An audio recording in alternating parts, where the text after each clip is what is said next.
Hello, I'm Katie Harrison and I work at Nottingham City of Literature, and as part of our celebrations of International Translation Day on the 30th of September, today I'm hosting a web chat with Olivia Hellewell, who is a translator based in Nottingham, and Tadeja Spruk, who is based in Ljubljana. So today we're going to have a chat about translation between the same languages but in different directions, and to talk about their experiences of being literary translators. So first things first, if both of you would like to introduce yourselves, we will start with Tadeja, who is from Ljubljana, which is also a UNESCO City of Literature. Thank you, Katie.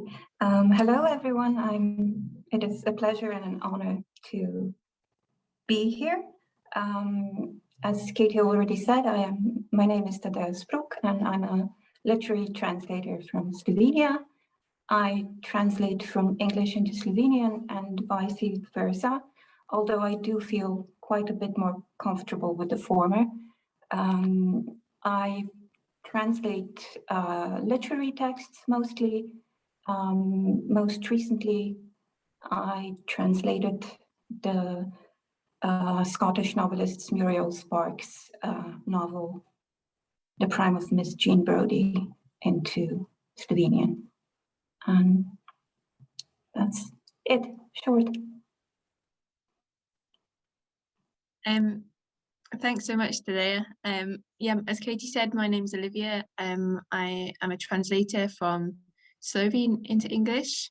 I'm looking forward to hearing a bit more about what Tadeja says, because for me to say that I'm a translator sometimes gives me a bit of anxiety, because it's not all that I do. I make most of my living through academic work. I teach at the University of Nottingham. But when I do have time to translate from Slovene, I translate literary texts. I've translated 2 novels and 2 children's books so far. And yeah, I'm always looking for time to to find more projects and to do those things that I'm really passionate about. It's a balance. But I'm very happy to be here talking with you all today. Okay, thank you very much. So I'd say, as a first question, kind of overall, what are your experiences in Slovenia of translating texts into Slovene? And maybe Liv, what are your experiences of translating in the UK from Slovene into English? Do you find there's much demand for the translations that you want? How does it work? Should I go first? You want? I think demand is an interesting word. Most of my work tends to be initiated by institutions or individuals in Slovenia rather than over here. So a lot of my networks really to do with translation work are based in Slovenia, and I work with them to sort of bring literature in translation over to the UK.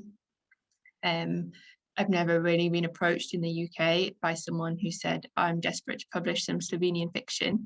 I've had conversations where people have shown interest, and if editors are looking to broaden the remit of what they publish, then I have been approached speculatively and said, okay, what's interesting at the moment, that kind of thing. But I wouldn't say there is a specific continuous demand for Slovene literature in English translation. It doesn't tend to be that kind of clear cut. There is a publishing house based in the UK, Istros Books, whose remit is to publish works of literature from Slovenia, from Southeast Europe, from the Balkans, all those labels. And so in that sense, there is a demand from Istros. That is what they are seeking to do. They're looking to represent writers from that region. And so, yeah, I suppose in that sense, we could say that there is some demand, but in my experience, the initiation for those projects is always coming from the Slovene side. How does it work for you, Tadeja? Well, translating from English, my experience is a bit different. English as a major world literature, there's always been interest, if for nothing else, into translating the classics. But I find that interest has dwindled in the last few years, and this has to do, I think, with English being perceived as a lingua franca of sorts, as a language that everybody speaks and understands, and therefore also reads. I have had experience with publishers sort of having this very practical viewpoint: why publish English translations of English works that the readers won't bother reading since they will have read the original anyway. Thankfully, that's not the viewpoint of all publishers, as I do think it's, for a language as small as Slovene, it's quite a detrimental viewpoint, really, because in the long run, and not really in so long a run, it impoverishes the language. We already see, perhaps not as much in literary texts, but in technical and scientific texts, there is an abundance of foreignisms that have just been adopted into Slovene without there ever being any effort made into coining Slovenian phrases that would have the same meaning while also staying true to the language. And this was not historically the case. It used to be a firm conviction that all major works of literature, philosophy, history have to be translated so that the thought can evolve as well. For example, we have excellent translations of Heidegger from German into Slovene, where his neologisms have been perfectly transposed into Slovenian. They're very poetic. And I've noticed that, I think in English as well, a lot of his German expressions have been sort of not translated, but remain German Dasein and so on. And I think it's such a lost opportunity to sort of not give a language the opportunity to come up with its own expressions. So yeah, I'm hoping the publishers see that and decide that even though people speak English, doesn't mean that we don't need Slovene versions of the text. That's really interesting, and kind of along that kind of line of kind of the mechanics of translating between two languages that are quite different in how they work. Are there any kind of parts of either English or Slovene that when you're trying to translate, you find quite difficult to kind of move between the two languages? Shall I go first now? Yeah, why not? This is a tough question, so I'm very happy for you to go first today. Well, essentially the languages are quite different, but I do feel that with English being so present in our everyday life, in television, in music, there is a certain aspect of English grammar that is sort of starting to influence Slovenian. So for me, the greatest challenge is to recognize where this has happened, and not simply to think, oh, this is not a very Slovenian way of saying this. But other than that, perhaps another challenge is translating different cultures. the problem of translating dialects, for example. In the Prime of Miss Jean Brodie, I had Scots, which had a very specific meaning when it was used in the original. And how do I translate that into Slovenian and make the same sort of distinction? Sometimes, I suppose, the only solution is to simply annotate the text to explain what the point is, but you don't really want to flood any literary text with annotations that weren't there to begin with, and sort of force the reader into having a sort of scholarly read. So yeah, try to keep it as natural as it is in its original form. That's where a translator's note can be really helpful, isn't it? You can kind of prime your reader for certain specificities and challenges in the text without having to kind of overload them with information within the translation itself. I'm sure there are so many structural challenges that I could think of where I kind of going through a text and analysing something in front of me, but off the top of my head, it's really hard to think of those things. I definitely agree with Tadeja and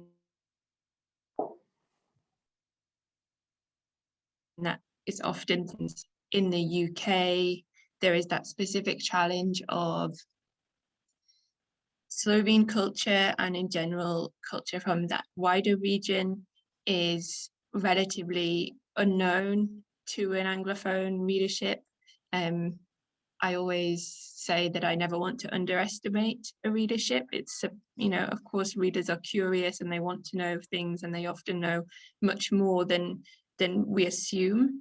With this idea of the kind of the mythical Anglophone reader, but at the same time, there is that added challenge of bringing in cultural information that you cannot assume that would be known or accessible to this kind of mythical general readership.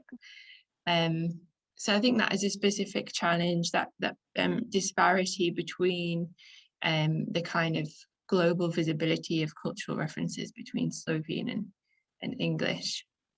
I think linguistically, I suppose one very obvious answer is the dual within a text. If something is expressed in Slovene in the dual, that can be difficult to neatly translate into English if it's really important to the text that it is just two people in one moment. You don't always want to shoehorn in an extra and the two of them did this or the two of them said that. It can be really clunky. And of course, context does the work for us in English, really. It's fine that that's not spelt out, but it always, you know, when you're aware of what is happening in the Slovene, it's always slightly sad that you can't convey that information as neatly and as innately in the English target text. And have you ever encountered any regional variations of Slovene in the works that you've translated and had to kind of handle those? Well, not so much variations of Slovene, but in translating Goran Vojnovic's The Fig Tree, there is a character that speaks Bosnian, and because of the time periods in which the novel is set, shifting between generations, there are lots of characters that speak Bosnian, Serbian, Croatian, and that was, you know, such a big challenge mentally to get your head around. Like, you need a philosophy, you need an approach. What am I going to do with this text? How am I going to handle it? Because it's not the odd reference that you can add a note to or kind of leave in the text. It's the core of the whole novel. The way that these languages are used is important. As Tadeja was saying, it's not merely linguistic. There is something being said in that choice of language, which is really difficult to convey. And yeah, as I said, that the translator note there, I think, was something that was really important to me, because I really wanted readers in English to know that this is what this book was about. And it may not always be as obvious in translation, because I couldn't leave an entire character's speech in Bosnian for a UK reader. But it was really important, and so I explained that I did my best to leave aspects in where, from context, it was easier to understand. But overall, they needed to know about more of the linguistic fabric of that text. Mm-hmm. And kind of, how much creative freedom would you say that you have as translators? Because from my very limited experience of translating when I was a language student, it's not just translating word for word. There's quite a lot of, you're almost kind of rewriting a text, but is that quite difficult, a kind of difficult tension to kind of deal with between wanting to kind of provide a good translation and kind of be quite creative with it, but not trying to take too much away from the author's own kind of style and creativity? Is that something that is sometimes quite difficult when you're translating? Yes, definitely. I think, but this is sort of the essential dilemma of translation. Sort of, do you translate by the letter or by spirit? And for me, it's always been by spirit, because translating just literally will not get the meaning across in most cases. But yeah,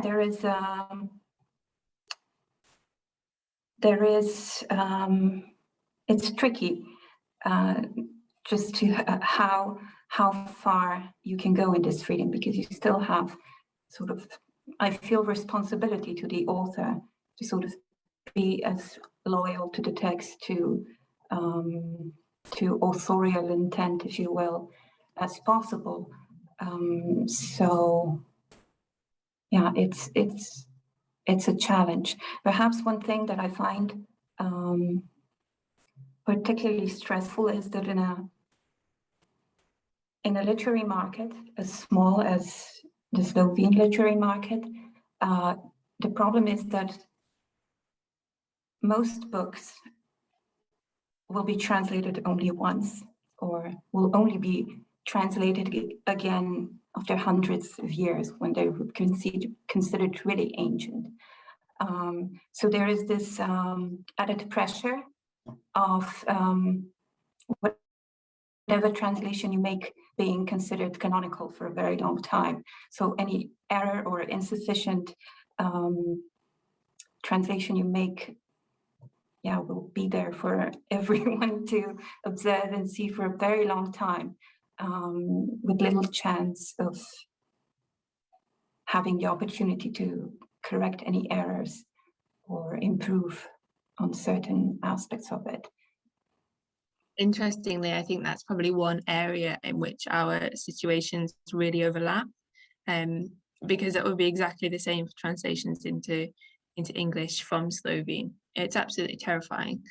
I mean, of course, you always do your absolute best to make sure that you've done the best translation you can, but conditions vary hugely as well, like in terms of the amount of time you're given to do a job, the amount of money you're paid to do a job.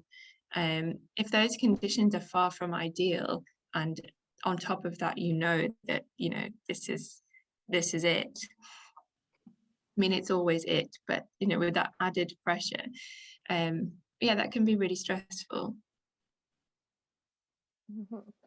And in cases where you are translating contemporary fiction and you are working with a text that's been written by the author, are there ever opportunities to kind of engage in conversations with the author to kind of, not so they can check your translation per se, but just to kind of have a conversation going about your translation process, so that you feel that you're doing a job that the author will be happy with? Yeah, I've definitely found that in the past with I think with 3 out of 4 projects I've worked with the author, in the sense that we've been in touch at some point throughout the project. I think the most collaboration probably was with Goran Vojnovic with translating the Fig Tree. It's just such an incredibly professional, helpful author, and particularly with that story being so personal to him in a linguistic sense. He is bilingual and speaks all of the languages bound up in that novel, and for me that's very different from the kind of Knižna slovenština that I was taught through an academic route. It's so far away from that. So there were many times where I had to check with Goran that I'd interpreted something correctly, or that his kind of original intention was still present in the solution that I thought I'd found. So I think it was really necessary actually to be able to talk with Goran on that project, because there was a lot to do, and there was a lot to learn for me as well. You know, there were layers to it that as I worked through, you know, I was peeling back more and more, and it was like, oh yeah, that as well. And it was, you know, a really complex book in lots of ways. So I was just really grateful for that contact.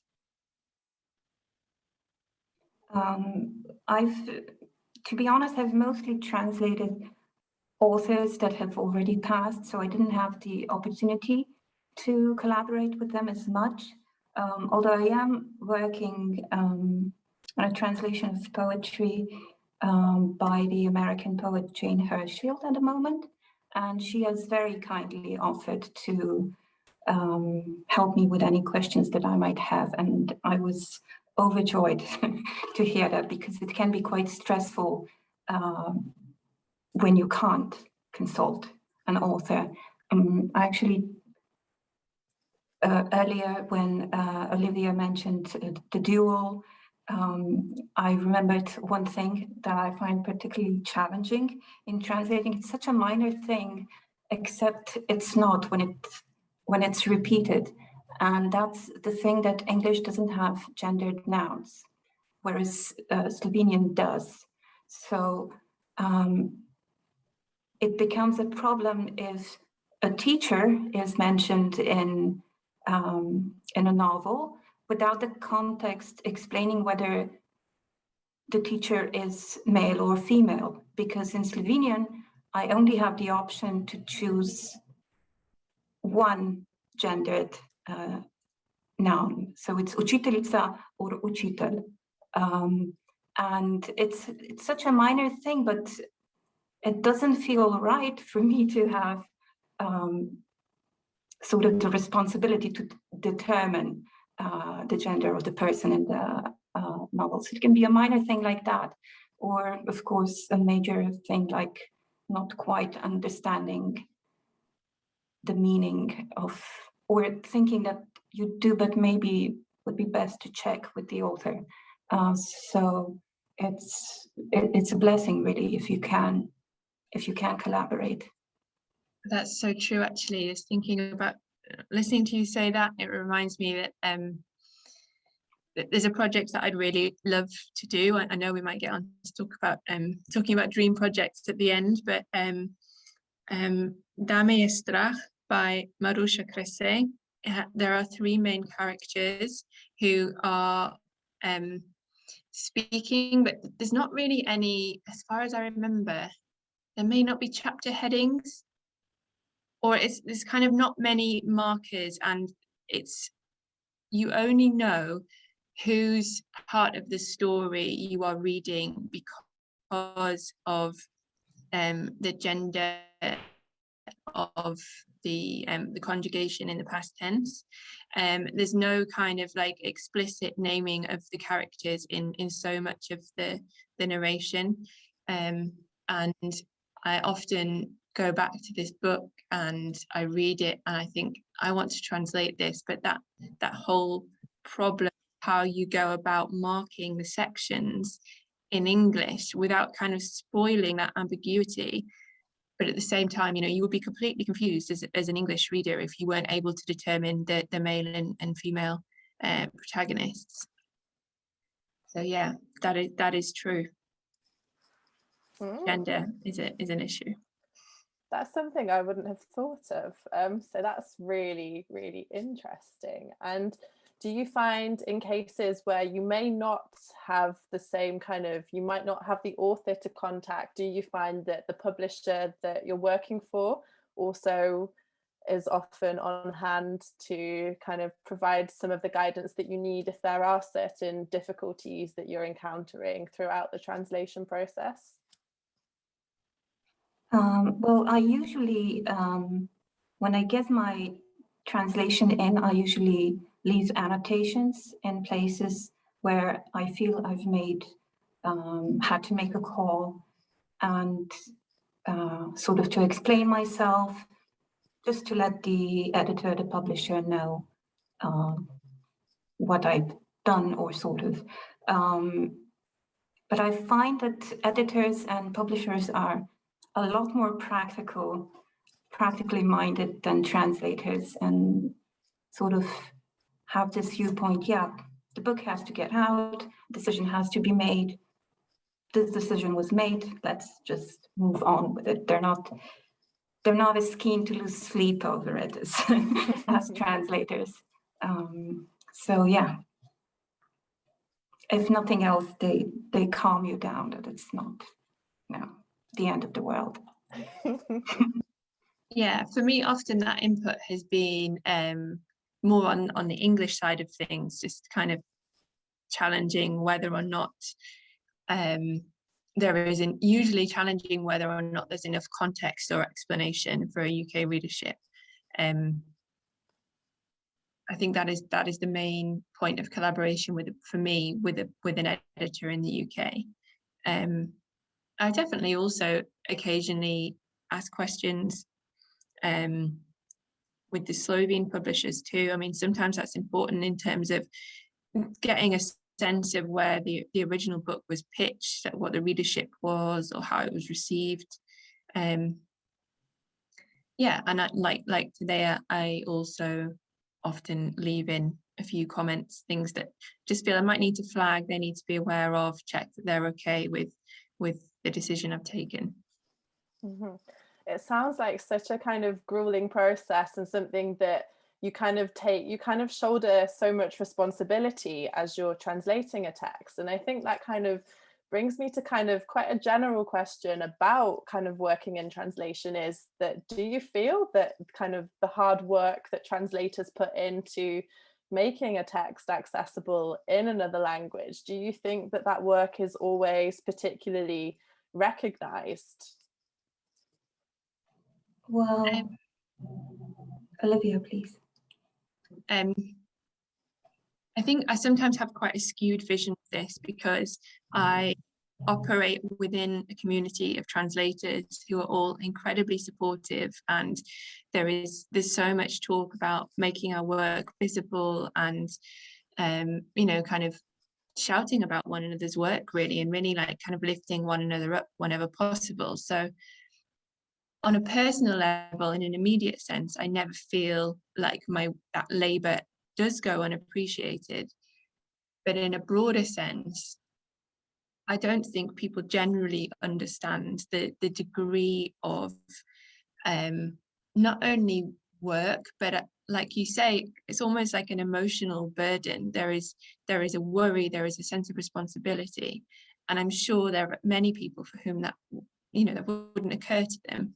It's a simple task, after all, of just reading a book in one language and simply writing it in another. What could there possibly be to worry about? And so I do my best to talk about that whenever I can, really. You can start small, family members, a bit wider, and if you have a bit of a platform, you can shout about it a bit more. But yeah, there's so much that goes into it, and I'm generally speaking a wreck after I've finished a project, like quite emotional, and then it's just this horrible waiting period of waiting to see how it's reviewed. Will a book get any reviews in the first place? What will they say? How will it be received? That really, I'm sure it's something that you learn to deal with the more experienced you get, but particularly with a project that you care about, so much, such as, you know, the fig tree. I just like, it was unbearable, the weight. I was dying to know if people liked it, because I loved it so much and I wanted them to love it too. And that's something I find really hard.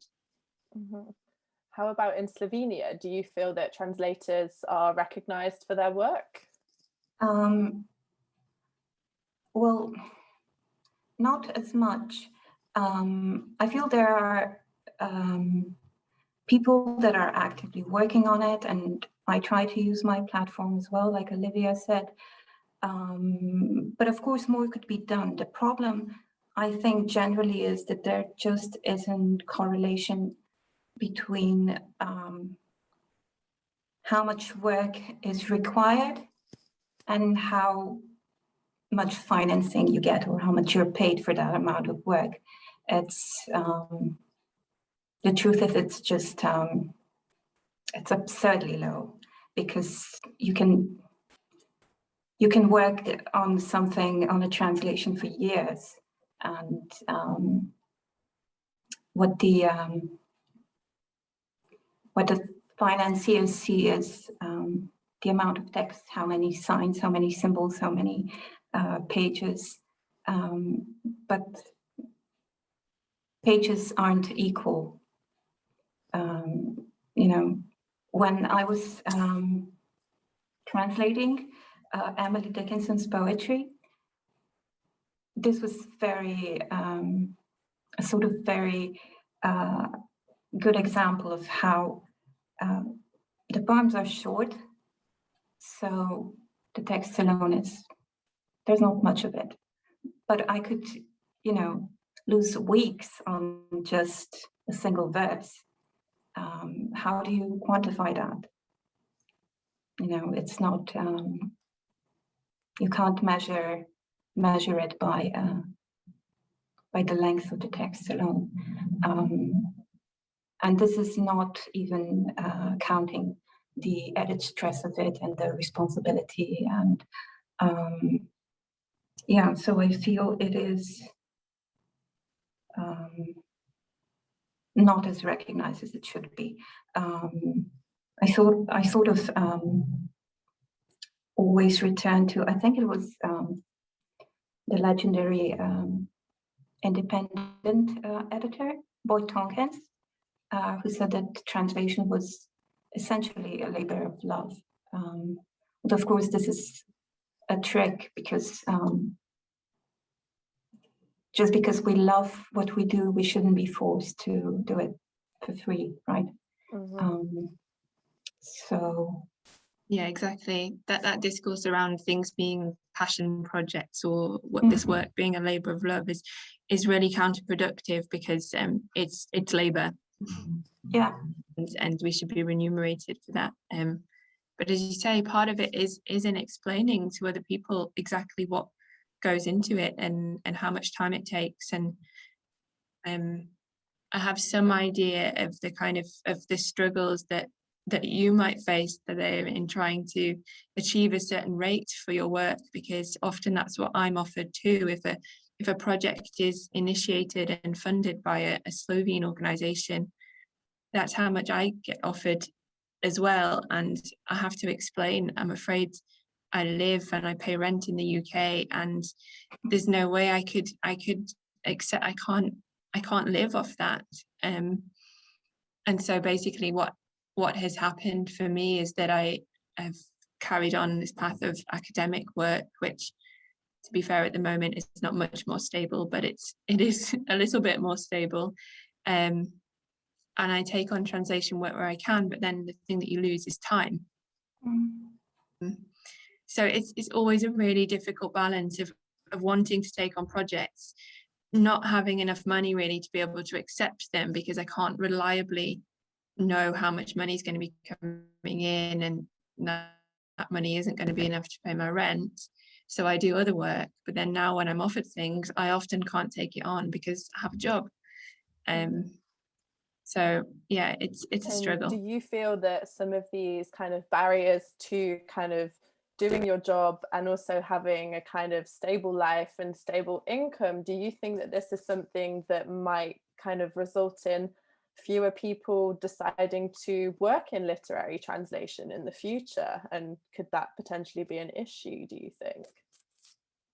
I think absolutely. I mean, what I'm afraid of is that essentially only, well, basically only people who can afford to translate will translate. So I'm very aware of my privileged position in being able to translate. My existence doesn't depend on making ends meet with translation in this sense. And I imagine there are young translators, beginners out there who don't have the same amount of liberty that I have. So, yeah. Yeah, I think so too. There's been a conversation recently in kind of what we might call UK literary translation circles about how ethical it is really to encourage people into literary translation, in terms of, there's quite a wide range of courses available now, and people do talk about getting into literary translation as if it were a career, and many people are pointing out that that's dangerous and not really very realistic, because if we break down how many people working as translators actually earn the bulk of their living from literary translation, it's probably quite small. But the way I see it is that, for me, literary translation is a creative act, and that creativity is part of how I want to live my life. And so it's irresponsible of me to project an image that I make a living from literary translation. So I do my best to always point out that that's absolutely not the case. But at the same time, it's something that I really believe is worthy of pursuing, because it's creative, because I see so many benefits to it. Mm-hmm. So I think as long as we're transparent about the reality of the work, that there is no harm in encouraging other people to find ways of making that pursuit work for them. And as lots of other translators have pointed out as well, that it's equally valid to have lots of other types of translation work as well. It's not one thing, and actually that diversity of work is really beneficial for you as a literary. More value on literary translation, technical, legal, medical, all types of translation are equally skilled and have their own challenges and specificities. So I think it's about showing the whole picture and being transparent about what that could look like for someone. Mm-hmm. Have you ever worked in non-literary translation? Is there anything else that you've ever translated before in your careers? Yeah, I do it quite frequently, because my primary occupation is I am a freelance translator. So in order to make ends meet, I do technical translations, because it's a more predictable kind of thing. You can sort of, the amount of text you're going to get, and estimate fairly accurately how much time it's going to take to finish. And you tend to get paid as soon as you give the translation out, whereas literary translations tend to be a bit more sort of more individuals and institutions are involved, and you never know where something's going to go wrong and when the financing is going to come and who's going to get it first, and so on. And of course, you can never quite accurately estimate how much time a literary translation is going to take, because you can be very familiar with the text, but until you're actually translating it, you don't quite know what obstacles you'll find in the text and how much time resolving them might take. So yeah, for me, it's doing non-literary translations is sort of what's making me able to do literary translations as well. And it's great practice. Also to be able to sort of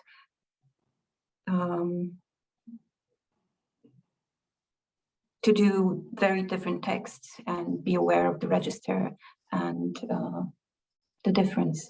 So it's all very good practice. Yeah, I agree. I've done things like museum and art gallery guides before, and I really love that because I see that as another extension of kind of creativity.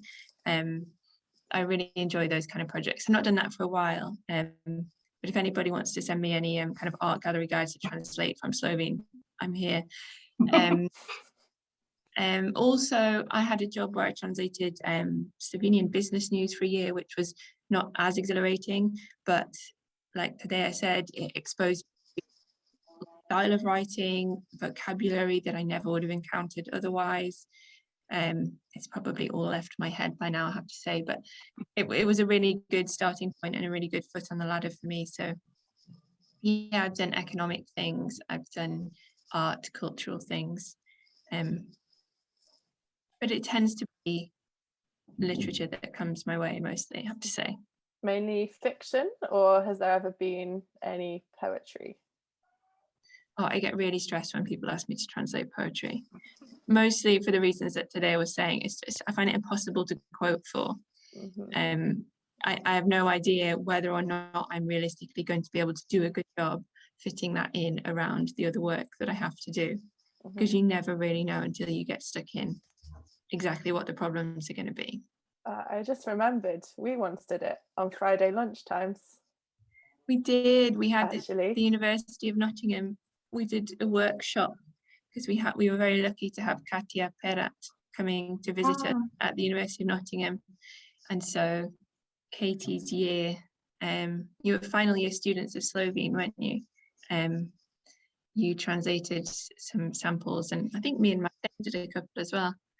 I remember spending the whole of lunchtime once, I think over one line. So yeah, I can imagine doing that professionally and trying to quote for your time being really difficult, because we were just undergraduate students kind of doing a little translation club at lunchtime, and there'd be days that there'd be some weeks where we'd spend an hour, kind of 1 or 2 lines, having big discussions about it. So that was so cool though. I need to set up translation club again.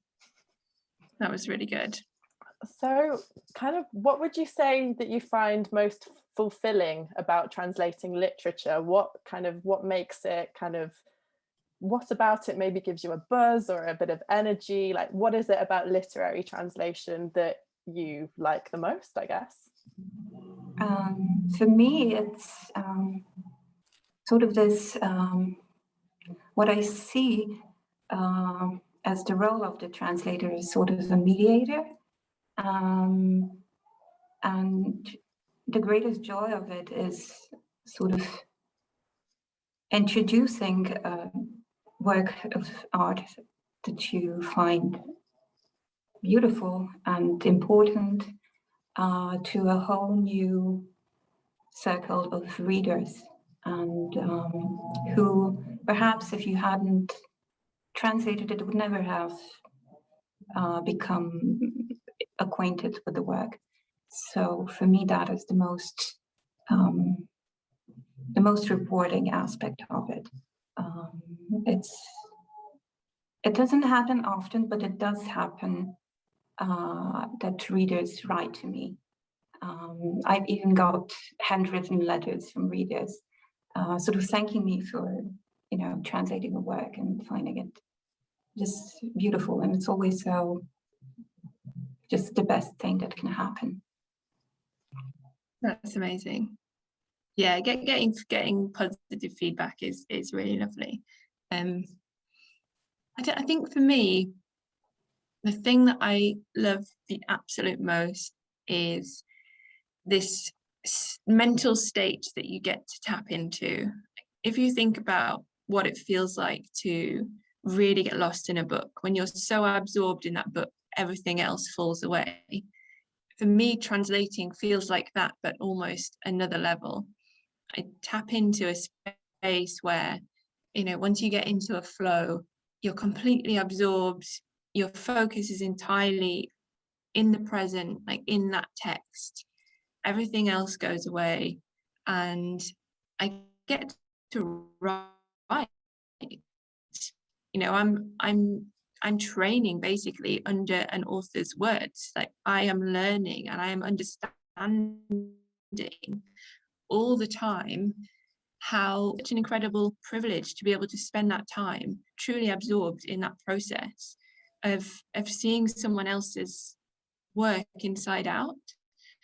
That to me is the thing that I love the most and miss the most when I'm not translating. Essentially, I think translating is the closest, most profound mode of reading. You are simply forced to pay mind me, and yeah, it's very very rewarding. Yeah, and that's where that focus comes from. You have to be so in, you know, and that's why it feels to me so meditative, I think. It sounds like good exercise for your brain as well. It sounds pretty intense. And kind of translated literature more generally, do you think that translated texts do have some kind of power almost to open up different cultures and parts of the world to people that might not, or different times even, to people who may not be able to access that in the original? Do you think that's an important role that you play in being translators? Kind of opening up the world. It's a really hard question, and I find this a lot. Obviously, in so many ways, the answer is yes, of course. Like, you can discover things, you can learn more about yourself through your own reading process, how you've received a book, and reading widely and reading diversely, in my opinion, can only be a good thing. But I think the reason that I sometimes hesitate is because literary translation, or reading in translation, is not in and of itself a good thing. It exists within society, and therefore it's subject to the same kind of power dynamics and potential abuses of power that, just like anything else that exists within the world. So I think it's important to say that it's not an innately good thing. But of course, there are so many positives that I see and that I would always champion. But just whilst also making people aware that, you know, it's not, as I always quote my good friend Marie, books are not social fairy dust. Sorry if that was too heavy and negative. No, it's excellent. No. I agree with every word. It's very much the case. Okay. And I think, as a final question, I think Liv alluded to it earlier. If there was anything at all that, like, what would your dream translation be, like, into Slovene for you, Tadeja, or from Slovene to English? Liv's maybe got a slightly smaller sample size to work with, but what kind of, if you could translate anything, what would you love to translate? Well, the truth is, I've been very fortunate to be able to translate quite a few books that were sort of the translation, including Muriel Sparks, The Prime of Miss Jean Brodie, the poetry of Emily Dickinson, Shirley Jackson's novels and short stories. These were all sort of ideas that were simmering in me even while I was still studying. And then I just sort of had to be patient for the right time to come to give these suggestions. Yeah, the ultimate translation would be perhaps the ultimate challenge. I would love to work on translating Shakespeare, but we have a couple of translations of Shakespeare already, but they're all quite, dated. So it would be nice to be able to sort of approach the text with a certain freshness. Wow. So you're looking for a challenge, I think. Yeah. Bold ambitions. Yeah, I kind of mentioned one of my dream projects already. I'd love to translate Marusha Krese. And in general, I want to translate more women writers. Like, where are those voices? It's when you look at what's been translated from Slovene in the last 25 years, the disparity between men and women authors is huge, and I just find that really frustrating. I want to read those voices too. So that's kind of my mission, and working out how I do that and timetable that around everything else is a constant struggle. But there's another book as well that I love and have always wanted to translate, in which I in fact have kind of little draft samples of, that I work on whenever I'm feeling a little bit like I need a nourishing project, which is Filio ni doma, Filio is not at home, by Berta Boyetu. I'd love to translate that.